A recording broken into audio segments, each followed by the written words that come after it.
اگر آپ چاہتے ہیں کہ پوری دنیا میں امن اور سکون ہو، اور اس کے لیے پیسہ ہتھیاروں کے لیے نہیں، قلم خریدنے کے لیے لگانا پڑے گا، کاپیاں اور کتابیں خریدنے کے لیے، علم کی نشر و اشاعت. اور اس پہ کون پیسہ لگائے گا؟ آپ نے کبھی سوچا؟ ایک سیکنڈ کے لیے بیٹھ کر سوچے. اللہ نہ کرے کہیں طوفان آتا ہے، پوری دنیا سے فلاحی تنظیمیں اٹھتی ہیں نا. ریڈ کراس والوں کا کیا دین ہے؟ ہیومینٹی.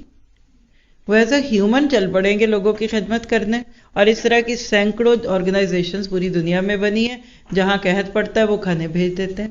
اسلام کو پھیلانے کے لیے کون لگائے گا؟ وہ تو مٹانے پہ لگائیں گے.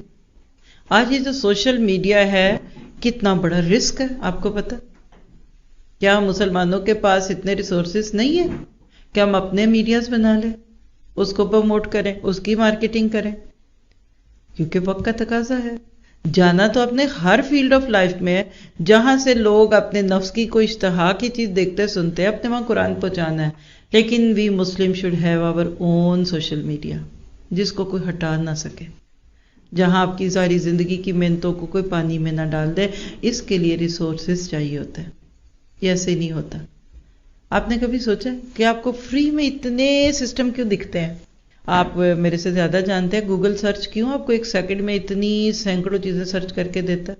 کبھی آپ نے سوچا یہ واٹس ایپ جس کو آپ سارا دن استعمال کرتے ہیں، یہ فری سروس کیوں ہے؟ فون پیکج کے لیے تو آپ کو پیسے لینے پڑے اور واٹس ایپ کے لیے کوئی بھی نہیں.